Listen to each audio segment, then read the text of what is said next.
हरि ओम। श्री गणेशाय नमः। श्री सरस्वत्यै नमः। श्रीमते रामानुजाय नमः। नारायणं नमस्कृत्य नरं चैव नरोत्तमं देवीं सरस्वतीं व्यासं ततो जयमुदीरयेत्। लक्ष्मीनाथसमारम्भां नाथयामुनिमध्यमाम् अस्मदाचार्यपर्यन्तां वन्दे गुरुपरम्पराम्।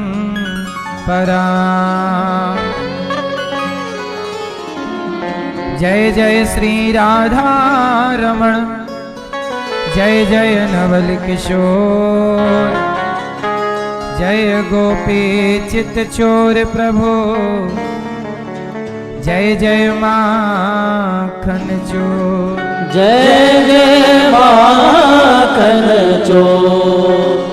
राधा मेरी मात है, पिता मेरे घनश्याम, इन दोनों के चरणों में मेरा कोटि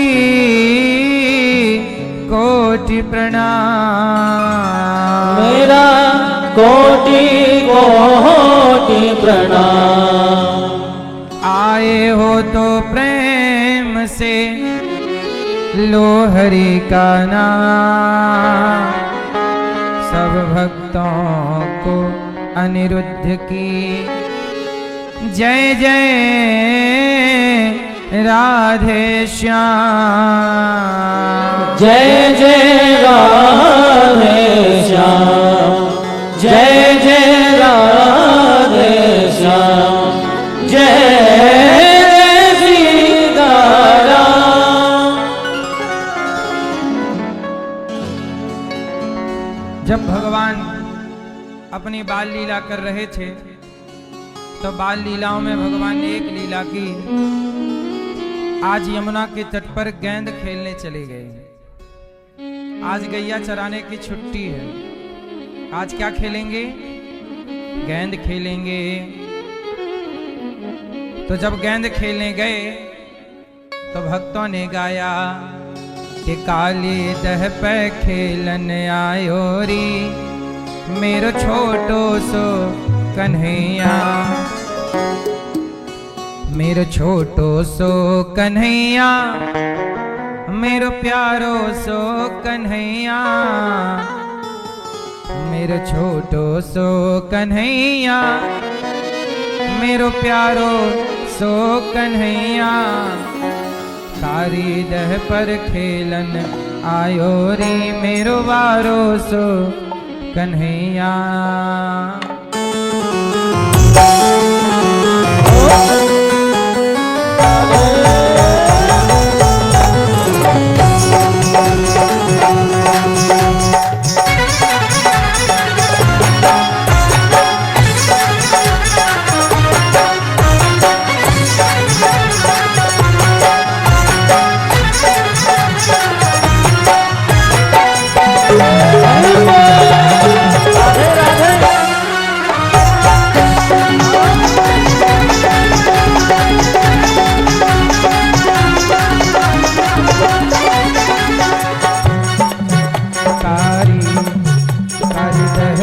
खेलन आयो रे, मेरो बारो सो कन्हैया, कारी दह पर खेलन आयो रे, मेरो बारो सो कन्हैया, काली दह पर खेलन आयो रे, मेरो बारो सो कन्हैया, काली दह पर खेलन आयो रे, मेरो बारो सो कन्हैया, मेरो बारो सो कन्हैया, मेरो छोटो सो कन्हैया, मेरो बारो सो कन्हैया।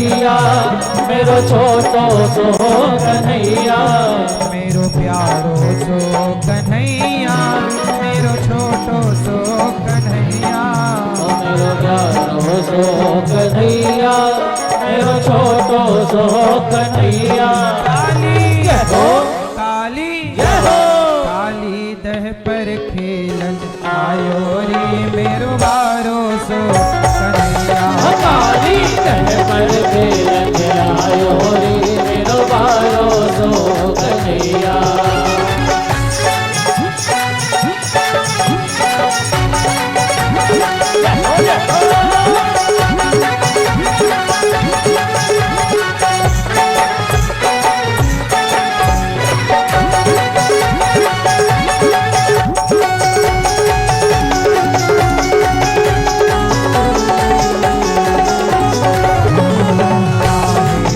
पट गेंद बनाई, काहे की पट गेंद बनाई, काहे की पट गेंद बनाई, काहे की पट गेंद बनाई, काहे की पट गेंद बनाई, काहे की पट गेंद बनाई। काहे को काहे को जय हो। काहे को डंडा लायो रे मेरो बारो सो कन्हैया। काहे को डंडा लायो रे मेरो बारो सो कन्हैया। काली दह पर खेलन आयो रे मेरो बारो सो कन्हैया। काली दह पर खेलन आयो रे मेरो बारो सो कन्हैया।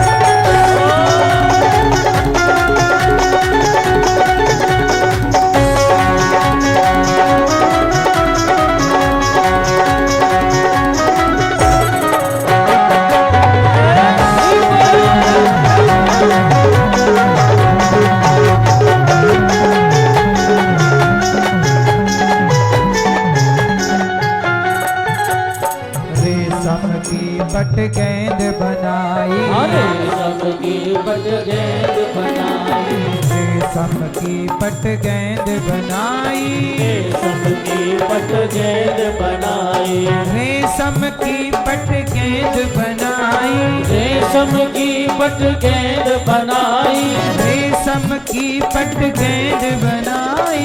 रेशम की पट गेंद बनाई। चंदन को चंदन को जय हो। चंदन को डंडा लायो रे मेरो बारो सो कन्हैया। चंदन को डंडा लायो रे मेरो बारो सो कन्हैया। काली दह पर खेलन आयो रे मेरो बारो सो कन्हैया। काली दह पर खेलन आयो रे मेरो बारो सो कन्हैया।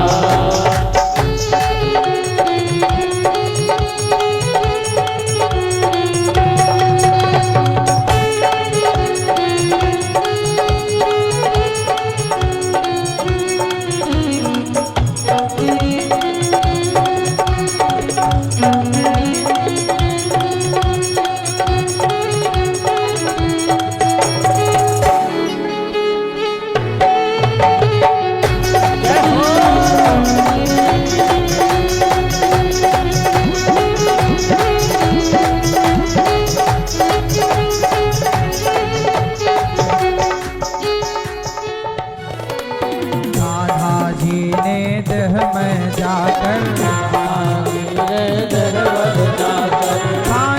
मेरो दह में जाकर, कान्हा मेरो दह में जाकर,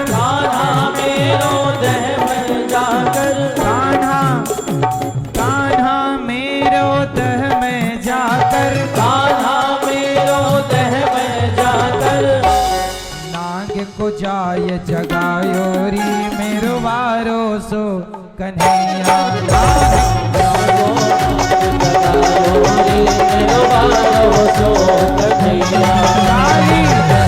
खेलन आयो रे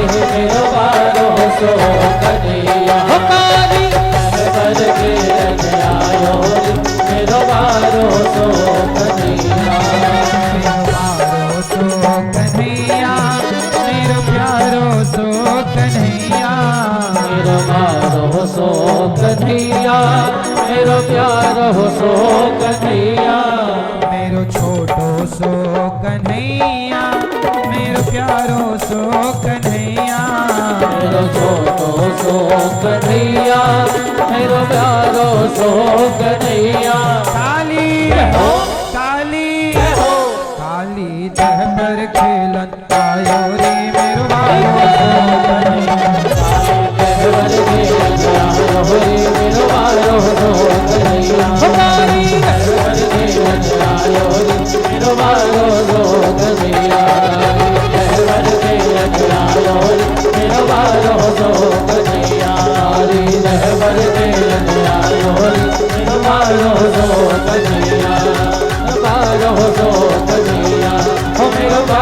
सो कन्हैया,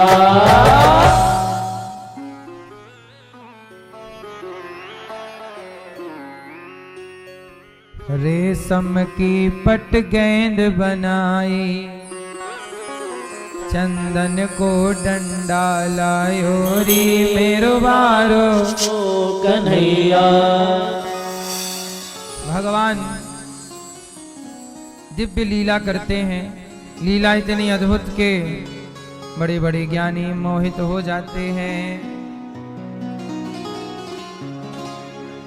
हमारे इस कथा में परीक्षित बन करके श्री कन्हैया लाल राठौर जी, श्रीमती सरिता राठौर जी, जिनका कहना है कि केवल भगवान का बाल चरित्र हम सुने और बाल स्वरूप को मन मंदिर में बसाएं। एक बार तालियां बजा के कन्हैया लाल राठौर जी और श्रीमती सरिता राठौर जी का खूब खूब स्वागत, वंदन, अभिनंदन। आपने अपने कुल को तार लिया, पीढ़ियों को पवित्र कर लिया है भगवान की चर्चा से। आपके भाई गंगाधर राठौर जी, आराध्या राठौर जी, स्वप्निल राठौर जी, श्रीमती सविता राठौर जी, डालेश्वर राठौर जी और पिता आपके स्वर्गीय रामकृष्ण राठौर जी, माता स्वर्गीय सुमित्राबाई राठौर जी, खरसिया रायगढ़ छत्तीसगढ़ से आप सब आए हैं। साथ ही प्रदीप राठौर जी और श्रीमती प्रीति राठौर जी, आपने भी अपने लोक परलोक को तार लिया और कृतार्थ कर दिया सबको। एक बार तालियां बजा के परिवार के लिए तालियां बजा के स्वागत करें प्रदीप जी और श्रीमती प्रीति जी का। आपने अपने लोक परलोक को सवार लिया है। आप प्रिंस राठौर जी बेटा आपके, पीयूष राठौर जी, दिलीप राठौर जी, विमला राठौर जी, राजेंद्र राठौर जी, भगवती राठौर जी और देवेंद्र राठौर जी, वेदमती राठौर जी, स्वागत है आप सबका। स्वर्गीय बिहारी लाल राठौर जी, स्वर्गीय फूलबाई राठौर जी, दीपिका कोरबा छत्तीसगढ़ से आप आए हैं और दोनों परिवार अपने लोक परलोक को सार्थक कर रहे हैं भगवान की चर्चा से। इनका विशेष आग्रह था कि हम भगवान के बाल चरित्र को विस्तार से सुनना चाहते हैं, इसलिए आपको एक एक चर्चा, एक एक भगवान का बाल चरित्र आपको विस्तार से कहने का हमें भी मौका मिल रहा है और आपको सुनने का। आए हुए सभी भक्तों को जय श्रीमन नारायण, जय श्री कृष्णा, राधे राधे, जय गौरी गोपाल। कैसे हैं आप लोग? आप सबको नए वर्ष की फिर से शुभकामनाएं।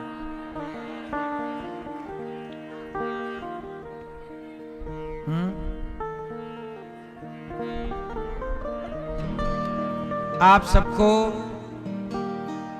छत्तीसगढ़ का एक छेरछेरा प्रोग्राम भी, उत्सव ही है, तो उसकी भी बहुत बहुत शुभकामनाएं।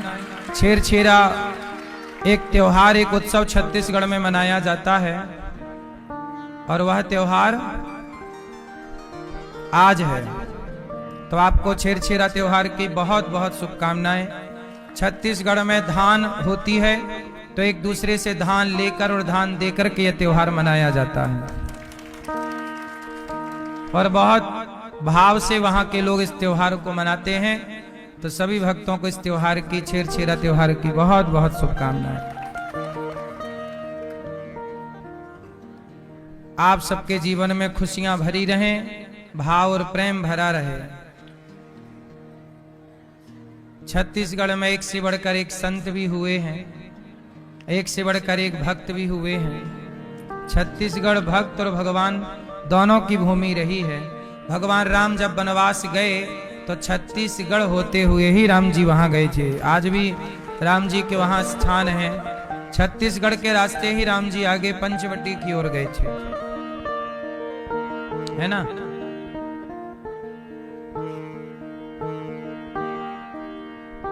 वहां हम बहुत पहले गए थे छत्तीसगढ़ में, तो वहां पास में जहां गए थे वहां शबरी जी का कोई स्थान था, शिवरी नारायण।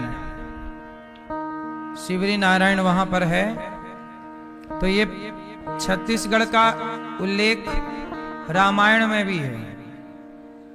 राम जी के पग पड़े ना, तो वह स्थान आज भी है वहां पर। इस तरह से छत्तीसगढ़ का भी बहुत प्राचीन इतिहास है। भगवान की कथा में कल आप लोगों ने सुना कि भगवान बाल लीला करते हैं और मां यशोदा दूध पिलाती हैं। ब्रह्मा जी को मोह हो गया कि भगवान है कि नहीं। परीक्षा लेने ब्रह्मा जी आए, ब्रजवासी बछड़ों को चुरा कर ले गए। भगवान स्वयं ब्रजवासी बछड़ा बन के रहे। आगे एक दिन क्या हुआ कि भगवान गैया चराने गए, तो धेनुकासुर गधे के रूप में रहता था। धेनुकासुर नाम का एक राक्षस। भगवान ने उस धेनुकासुर नाम के राक्षस को बलराम जी ने मारा। कृष्ण बलराम दोनों चराते थे गैया। धेनुकासुर आ गया, बलराम जी ने धेनुकासुर को मार डाला। राक्षसों का उद्धार करते गए। एक दिन क्या हुआ कि यमुना जी में कालिया नाग रहता था और सारे जल को दूषित कर रखा था। पक्षी भी आकाश से उड़ रहा हो तो इतना भयंकर जहर था कि पक्षी गिर जाता था। गैया धोखे से वहां का पानी पी जाए तो गैया मर जाती थी। इस तरह कालिया नाग का उत्पात था। तब भगवान आज कालिया नाग के उसी तट पर, तो सर्पणियों ने देखा कि कोई सुंदर सा बालक आया है। भगवान को देख करके सर्पणियां बोली, नाग की पत्नी बोली, ए बालक तुम बड़े सुंदर हो, तुम यहां से चले जाओ, यहां जहर है, तुम मर जाओगे और हमारे पति अभी सो रहे हैं, यदि जाग गए तो तुम्हें छोड़ेंगे नहीं। भगवान कृष्ण बोले, तुम्हारे पति को ही तो जगाने आए हैं। नाग की पत्नियां भगवान के दर्शन पे लट्टू हो गईं, नजर हट नहीं रही है, परंतु बार बार वो निवेदन कर रही हैं, बालक तुम चले जाओ वरना मर जाओगे। भगवान बोले, अब जो होगा होगा, अपने पति को जगाओ। कालिया नाग जागा। वो तो घमंड में था कि मैं बलवान, मेरे से बड़ा कौन। अब भगवान को देख के उसको लगा ये मनुष्य यहां कैसे। अब वो तो मनुष्य ही समझे ना, भगवान थोड़ी समझता था। उसने अपनी पूंछ बढ़ाई और आपने देखा होगा बड़ा जो अजगर इत्यादि प्रजाति के सांप होते हैं, ये पकड़ के लपेट लेते हैं, कस के जकड़ लेते हैं किसी को भी, अपने शिकार को। तो भगवान कृष्ण की ओर पूंछ बढ़ाई और भगवान के पूरे शरीर में सांप ने गुड़री मार ली, लपेट लिया और कस के दबाने लग गया सांप। भगवान समझ गए कि अपना दाव पैंच चालू कर दिया। तब भगवान कृष्ण ने अपने शरीर को फुलाना स्टार्ट किया। फुलाए, और जैसे ही भगवान ने अपने शरीर को फुलाया तो कालिया नाग की एक एक नस ढीली पड़ गई और टूटने लगी उसकी नस। उसने छोड़ दिया और भगवान ने छलांग मारी और कालिया नाग के फण पर चले गए। उसके फणों पर तांडव गति मुंडन पर नाचत गिरधारी, उसके फणों पर भगवान नृत्य करने लग गए, नाचने लग गए। जिस फण को नहीं झुकाए उसी पर एक पाद प्रहार करें, पांव की ठोकर मारें, उसका फण टूट जाए। और जब फण टूटने लगे तो कालिया नाग का अभिमान, अहंकार जाता रहा, चला गया। खून निकल आया उसके शरीर से, वहां का जल लाल हो गया। वो बहुत जहर उगलने लगा, फुसकारने लगा, पर भगवान पर कहां जहर का प्रभाव। ये तो भगवान शेषनाग की सैया पर सोने वाले हैं। कालिया नाग क्या बिगाड़े, ये तो शेषनाग पर सोते हैं। ये तो शेषनाग पर, वो शेषनाग भगवान के हजारों फण हैं। हजारों फण वाले नाग पर रहने वाले का 100 फण वाला नाग क्या बिगाड़ लेगा। कालिया नाग बस घमंड के, उसकी आंखों में अभिमान का पर्दा जो पड़ गया, भगवान को पहचान नहीं पा रहा है। वो मनुष्य समझ रहा है कि कोई मनुष्य है। अरे भाई कालिया नाग, कोई मनुष्य थोड़ी इतना जहर बर्दाश्त कर सकता है। बता रहे हैं कि कालिया नाग का जहर इतना भयंकर था कि उस दह का पानी उबलता रहता था जहर के कारण। इतना भयंकर जहर था। ऊपर उड़ने वाले पक्षी केवल पानी नहीं पीते, उड़ते थे तो वहां के उस उबलते हुए पानी की जो जहरीली भाप सी उठती थी, उससे मर जाते थे। इतना जहर था कालिया नाग का। लेकिन उस कालिया नाग के जहर का कोई प्रभाव भगवान पर नहीं हुआ, और भगवान नाचते रहे उसके फणों पर, तोड़ते रहे उसके फण, और उसका अभिमान जाता रहा, जाता रहा, जाता रहा। चरणों में गिर पड़ा, हे प्रभु कौन हो आप? मुझे लगता है कि आप मनुष्य नहीं भगवान हो। स्मृत्वा चराचर गुरुं पुरुषं पुराणं नारायणं तमर्णं मनसा जगाम। रक्तं मुखैरुरुवमन् नृप भग्न गात्र। मुख से खून गिरने लगा सांप के। तब स्मरण आ गया कि ये कोई व्यक्ति नहीं, नारायणम। कालिया नाग ने कृष्ण को क्या कहा? नारायणम तमर्णम मनसा जगामा। हे प्रभु आप नारायण हैं, आप नारायण हैं। प्रभु बताइए कि आपका इस रूप का नाम क्या है? तब भगवान ने कहा, मैं नारायण हूं, तुमने पहचान लिया, मेरा इस रूप का नाम है कृष्ण। चरणों में गिर पड़ा, प्रभु ये तो बताओ कि आप मुझे किस पाप की सजा दे रहे हैं? मेरा अपराध तो बताओ, क्यों आप मेरे फण तोड़ रहे हैं? मैंने आपका अपराध क्या किया? तब कालिया नाग के कथन पर भगवान बोले, कालिया नाग तुम्हें जंगल में रहना चाहिए, एकांत में रहना चाहिए। जहां लोग रहते हैं वहां तुम रहते हो। कितनी गैया मर गई तुम्हारा पानी पी के, यहाँ का तुम्हारे कारण जहरीला पानी पीकर। कितने पशु पक्षी, कितने लोग मर गए। तुम्हें यहां नहीं रहना चाहिए। तुमने जल पर कब्जा कर लिया है, ऐसा सोच लिया है कि जल तुम्हारे बाप का है, इसलिए मुझे आना पड़ा। कालिया नाग बोले कि प्रभु मैं कहां जाऊं? यदि मैं ऊपर रहूंगा तो गरुण जी मुझे मार के खा जाएंगे। एक्चुअली ये कालिया नाग जो है, गरुण जी और नाग ये एक बाप की ही संतान है। इनकी मां अलग अलग है ना? कद्रु और विनीता। कद्रु और विनीता ये इनकी माताएं हैं। एक की मां सांपों की मां, एक गरुण जी की मां। किसी कारणवश दोनों भाइयों में लड़ाई हो गई और दोनों में से गरुण जी पड़ गए भारी, तो सांप भागे, तो बाकी सांपों को तो गरुण जी खा गए, पर कालिया नाग प्राण बचाते यहां यमुना जी में काली दह पे आके बैठ गया। प्रभु तब से मैं सुरक्षित हूं, लेकिन आप तो मेरे फण तोड़े डाल रहे हैं। क्या अपराध है मेरा? भगवान बोले, तुमने जल को दूषित किया, यही अपराध है, तुम्हें यहां नहीं रहना चाहिए। तो ये बताओ, कालिया नाग बोले कि प्रभु ये बताओ, मेरे मुख में जहर किसने भरा है? भगवान बोले, हमने भरा है। कालिया नाग के अंदर, मतलब नागों के भीतर जहर भरने वाले कौन है? भगवान है। किसने भरा है? भाई सांपों में जहर होता है, तो सांपों में जहर भराने वाला कौन है? भगवान है।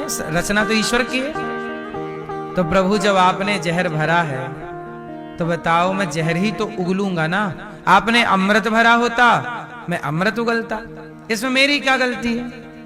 भगवान बोले अच्छा एक काम करो, अब तुम यहां से रमण द्वीप चले जाओ, मेरे चरण चिन्ह तुम्हारे मस्तक पर अंकित हो गए हैं, अब गरुण जी तुम्हारा स्पर्श नहीं करेंगे, जाओ। तो आपने देखा होगा जो काला नाग होता है, कालिया नाग, काला नाग, उसके ऊपर ना निशान होता है, वो भगवान के चरण बताए जाते हैं कि भगवान ने नृत्य किया तो चरण चिन्ह की छाप बन गई। इसके बाद गरुण जी ने उन सांपों को फिर परेशान नहीं किया।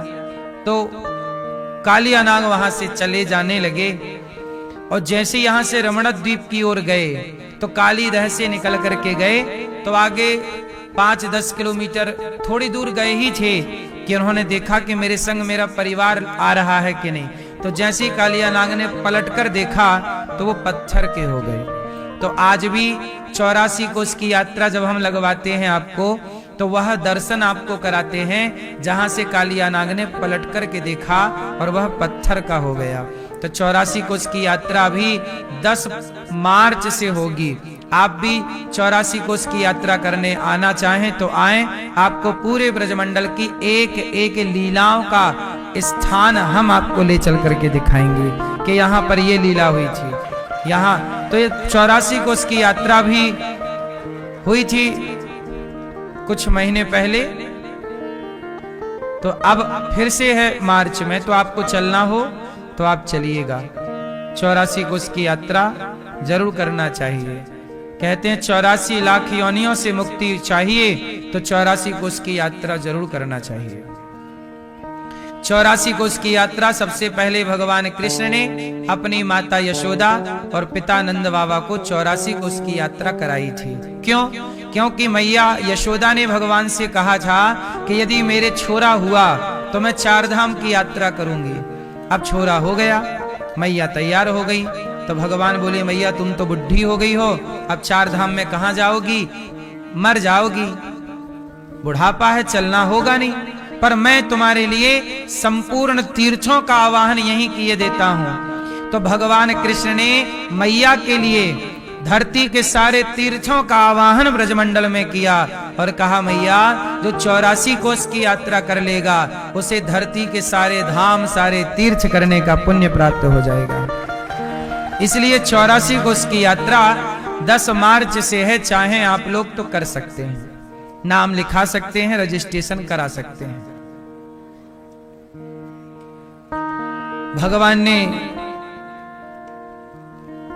कालिया नाग पर कृपा की।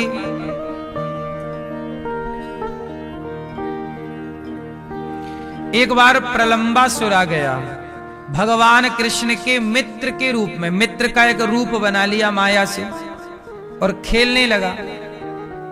अब प्रलंबासुर ग्वालवाल के रूप में आया था, भगवान समझ तो गए और एक शर्त हुई उस खेल में कि खेल खेल में जो हारेगा वह जीतने वाले को पीठ पर बिठा करके घुमाएगा।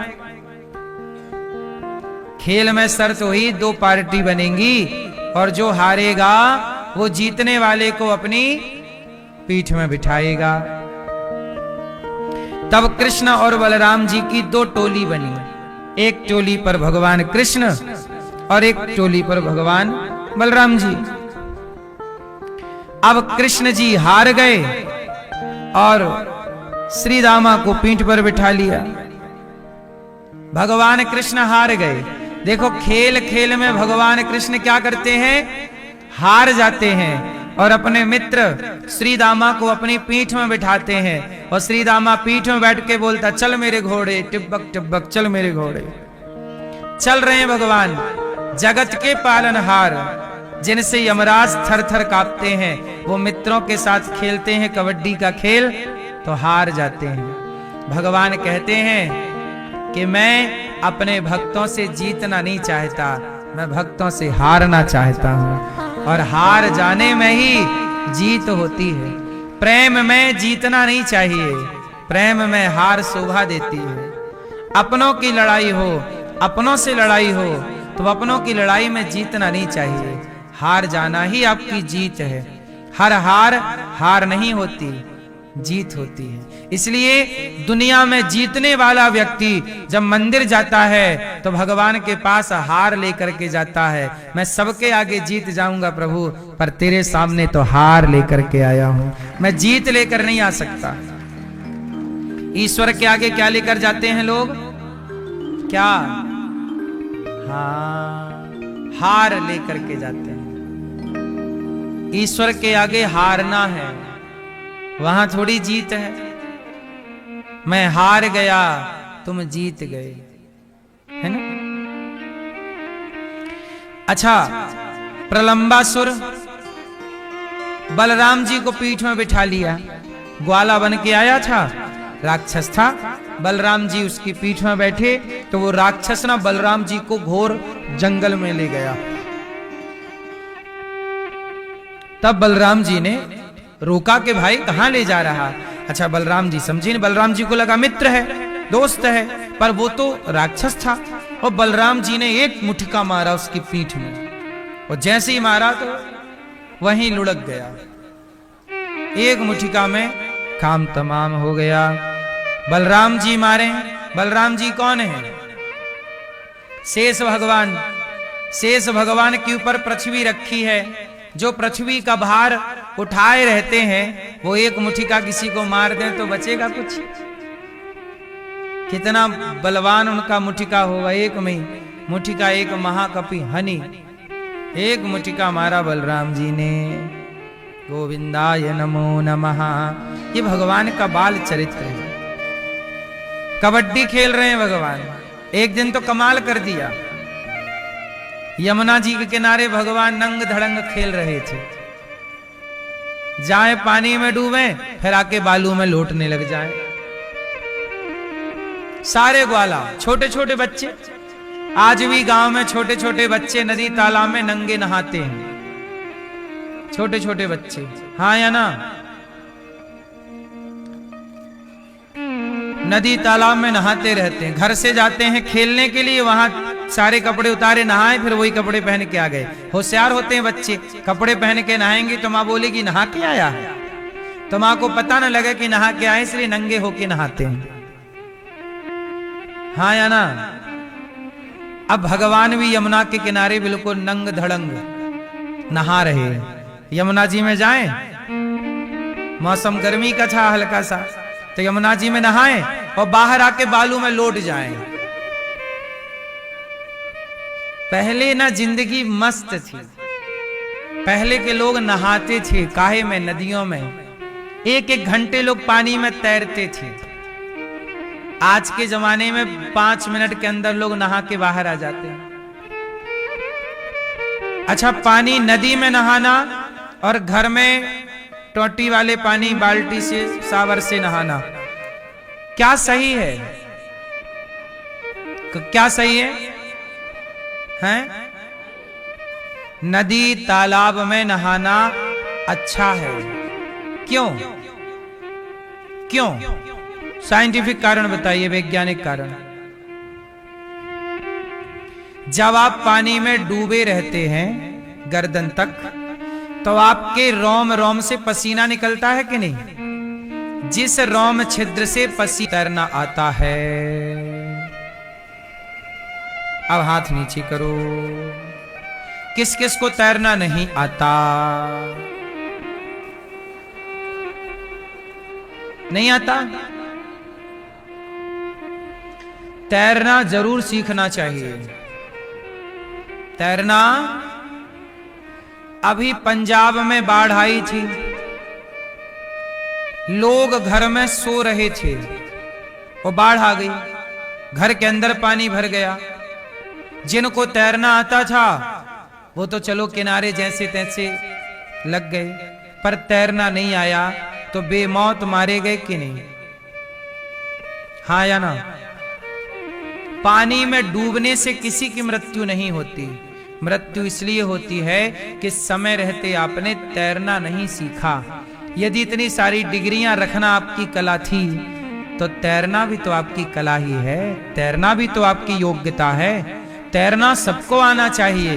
पता नहीं कब कहां आप लोग हर साल सुनते हो कि लोग बारिश में गए थे नदी देखने और वहां डूब गए। भाई आप लोग नहाते हो नदियों में जाके, और जरा सा पांव की गड़बड़ी हुई, फिसला फिसला पांव तो डूब जाते हैं लोग। मुझे लगता है पानी में डूब के मरना नहीं चाहिए, इससे बेहतर है तैरना सीख लो। तैरना आएगा तो आप कभी डूब करके नहीं मरेंगे। तैरने वाला इतने जल्दी तो हार नहीं मानेगा ना कि डूबे और मर जाए। भाई पूरा प्रयास करेगा बचने का, किनारे लगने का। समुद्र के बीच में ही कोई पानी में गिर जाए और तैरते तैरते थक जाए, फिर भी वो प्रयास करता रहेगा। मुझे लगता है कि जीवन में जिंदगी सबसे अनमोल है। अनमोल है कि नहीं बताओ? इसलिए आप लोगों से मेरी प्रार्थना है कि आपको पार लगना दोनों तरह से सीखना चाहिए। नदी भी पार कर सको, तैरना तो आना चाहिए। इसलिए अपने बच्चों को एक क्लास कम भले पढ़ाना, तैरना जरूर सिखाना। कल को आपके बच्चे किसी मेरे जानने वाला एक लड़का था, बहुत अच्छा था, सब कुछ बढ़िया था। बेचारा वो गया था रिश्तेदार के यहाँ, उनके यहाँ तालाब था, वो तालाब देखने चला गया। और देखने क्या गया, कुछ पावा फिसल गया, पानी के पास गिर गया। और गिरा तो जरा से मतलब पास में ही डूब गया। इतने ही पास में, इतना पास था कि कोई हाथ से ऐसे जरा सहारा देता तो निकल जाता, पर वहां कोई था नहीं। और 7-8 फीट पानी था, मतलब उसके केवल 2 फीट नीचे जमीन थी। समझ रहे हो बात? 2 फीट नीचे जमीन थी। लेकिन तैरना नहीं आने से 25-30 साल का लड़का चला गया। एक गलती, आपने इतनी पढ़ाइयां पढ़ी, आपने इतनी डिग्रियां पाई, लेकिन आप तैरना नहीं सीख पाए। एक नाव वाला था, नदी में नाव चलाता था, केवट। 3 लोग आए नाव में, तीनों ने कहा भैया हमें पार लगाओ। केवट बोला कि आओ बैठो महाराज। तीनों बैठे। अब तीनों को बिठाकर केवट ने नाव चलाई। एक आदमी उनमें से बहुत बड़ा डॉक्टर था। डॉक्टर ने कहा क्यों केवट, कितना कमा लेते हो? केवट बोला सरकार सवेरे कमाता हूं, शाम को खा लेता हूं, हो गया। डॉक्टर ने कहा तुमने कुछ पैसे जोड़े नहीं, जिंदगी जिया ही नहीं, कोई मजा नहीं लिया जिंदगी का। तुम्हारी 25% जिंदगी तो बेकार हो गई नाव चलाते चलाते। दूसरा इंजीनियर था। दूसरा बोला केवट ये बताओ गाड़ी वाड़ी है तुम्हारे पास? नहीं नहीं। केवट बोला कहां, मेरी तो ये नाव है। उसने भी बोला जिंदगी का कोई सुख नहीं लिया, तुम्हारी 25% जिंदगी तो यूं ही बेकार हो गई। तीसरा बहुत बड़ा जज था। बोला क्यों भाई केवट, कुछ पढ़े लिखे हो? केवट बोला सरकार पढ़ाई ज्यादा हुई नहीं, नाव चलाने से फुर्सत नहीं मिलती, इसी से परिवार का पालन होता है, 2 रोटी आ जाती है। उसने भी कहा कि तुम्हारी 25% जिंदगी बेकार हो गई। नाव में 3 लोग बैठे थे, एक डॉक्टर है, एक इंजीनियर है, एक जज है, बड़े पढ़े लिखे लोग हैं तीनों। अब केवट बोला ये बताओ कि आप तीनों में से तैरना किस किस को आता है? तीनों बोले हमें नहीं आता। केवट बोला तो देखो मेरी तो 25% जिंदगी गई डॉक्टर के अनुसार, 25% इंजीनियर के अनुसार और 25% जज के। तीनों ने कहा ना 25-25, तो मेरी तो 75 गई। पर तुम्हारी आज नाव भंवर में फंस गई है तुम्हारी पंचायत के चक्कर में, और कोई रास्ता है नहीं, तो हम तो चले क्योंकि हमें तो तैरना। और तुमने सब कुछ पढ़ा, सब कुछ सीखा, पर तैरना नहीं सीखा तो क्या सीखा। केवट पार लग गया, तीनों ज्ञानी डूब गए। इसका मतलब ये भी हुआ कि आपने सब कुछ जाना, सब कुछ पाया, सब कुछ सीखा, पर भव से पार लगना नहीं सीखा तो क्या सीखा। इसलिए भव से पार लगना सीख लो।